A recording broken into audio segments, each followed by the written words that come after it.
we just have a lot of work to do to live up to the customer's experience that we're targeting.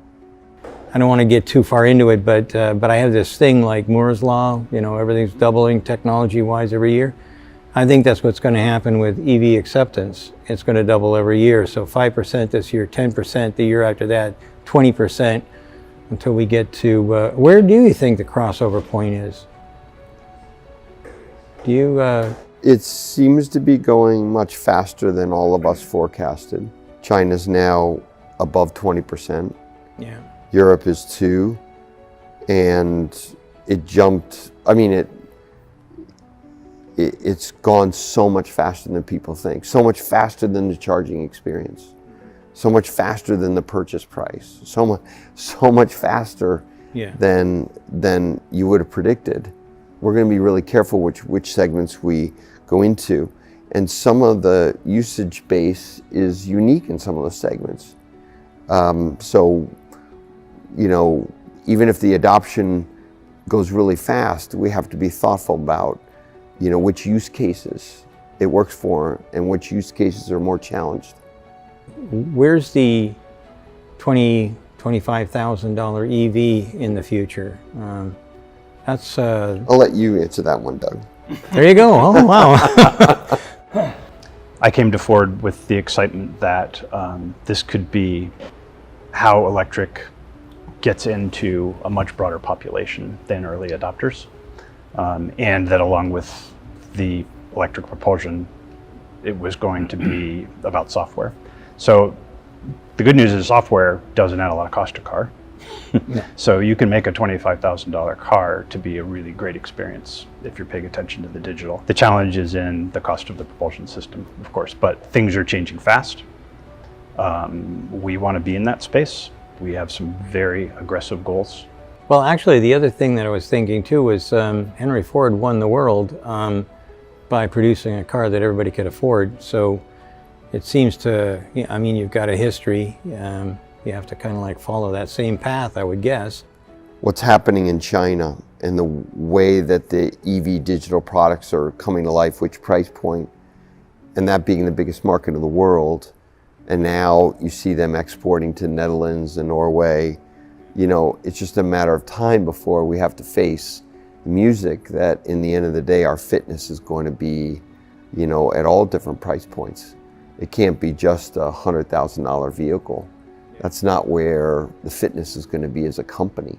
So strategically, we're not going to get into details, but this is really important for our global competitiveness. Yeah, well, I lived through the 70s. I watched GM go from about 60% market share to almost nothing, and Toyota, who had zero, move up. And the reason for that was the car that people wanted was being produced by foreigners, and it was really well accepted. So I'm glad to hear that you're going to be looking at not just part of the market, but the whole market.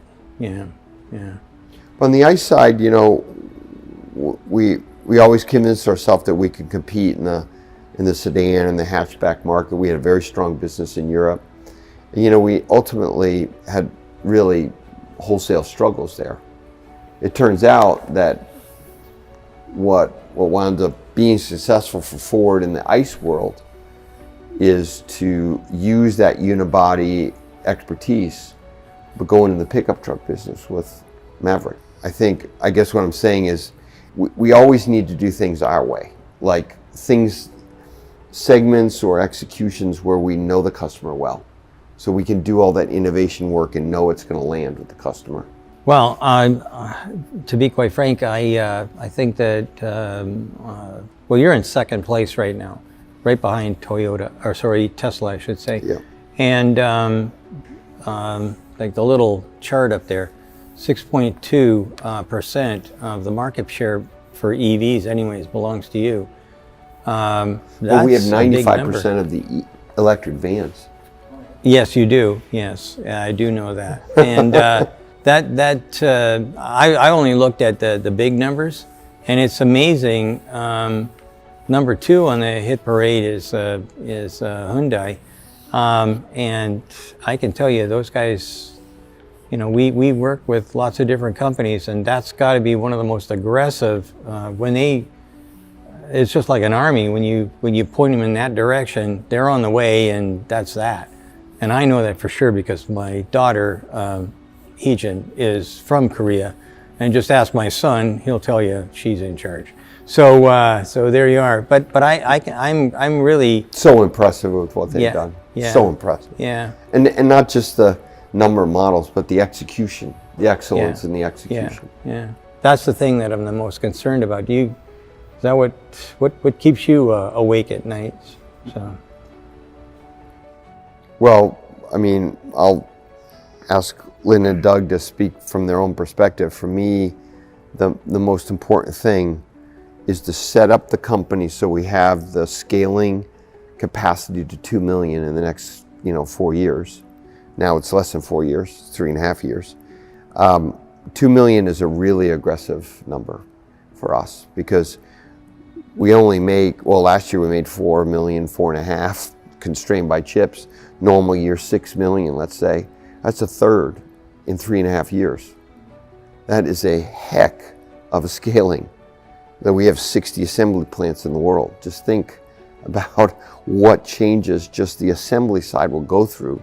And that's not, so I think the pressure I like to put on myself, frankly, is that we have a lineup of products once we get the capacity secured to do that.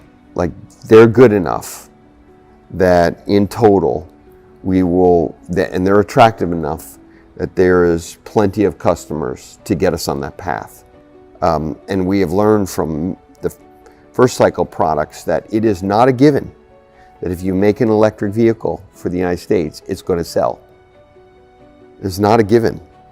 So that burden is on us to have the raw materials, the battery capacity, all the capital allocation for the engineering, all of that stuff lined up to get to 2 million units, and then go back to the basics and nail the product and the software and the electric architectures and the semi-autonomous features.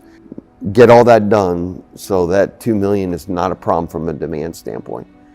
Really? And he said, yep, no, it's a trade-in. We'll give you $5,000 more because you have the HOV sticker and it's good for another year or so. And I said, all of them are worth $5,000? Yep. So that's the cost that people are willing to pay for 5 minutes a day? And what if we give people 45 minutes a day? Holy smokes. Talk about, the killer software that we can ship to a car and unlock value for customers and create a lot of value for the company. The light bulb went off. I say all the time that you can't buy a second back, not 1 second for billions of dollars. Right. I mean, time is the only commodity that can't be purchased. Exactly. But if you have something where you can say you're in this truck and it can drive itself, and you've got the ability to write invoices if you happen to be in construction Bingo. or whatever. Yes. I mean, that's a big deal. It is. Typing them up and sending them off. Cash flow, cash is king, period. But cash flow for a small company is everything. That's why I'm saying 1 million, maybe more of those things is going to be needed like really quickly, because once guys catch on, it doesn't take an entrepreneur or somebody who owns their own business, it doesn't take them long to figure out, hey, you know what? This is going to be worth its weight in gold. And that's kind of like where I'm coming from when I look at this. And we were talking about one of the things that Elon Musk said. And he said that there's only 2 car companies in North America that never went bankrupt. Tesla and Ford Motor Company. I don't know, to me, maybe I'm optimistic, but that sounds like an open invitation to let's get together. Have you guys ever thought about getting closer with Tesla, or is that I'm going to leave that one to you. There are always possibilities with a great company like Tesla. But frankly, there were too much. The reality is we've shrunk the company in a way down to the essence of what we do really well around the globe. And now we have a chance to build it and grow it around those same core expertise. Like Linda was saying about the Lightning, like we knew how to innovate for those customers. We knew the job sites. We knew how important the frunk was. She knew who to talk to when we were doing human-centered design work. So, I think right now, we're a wildly independent company. I mean, what I mean by that is we are really proudly dissimilar to others.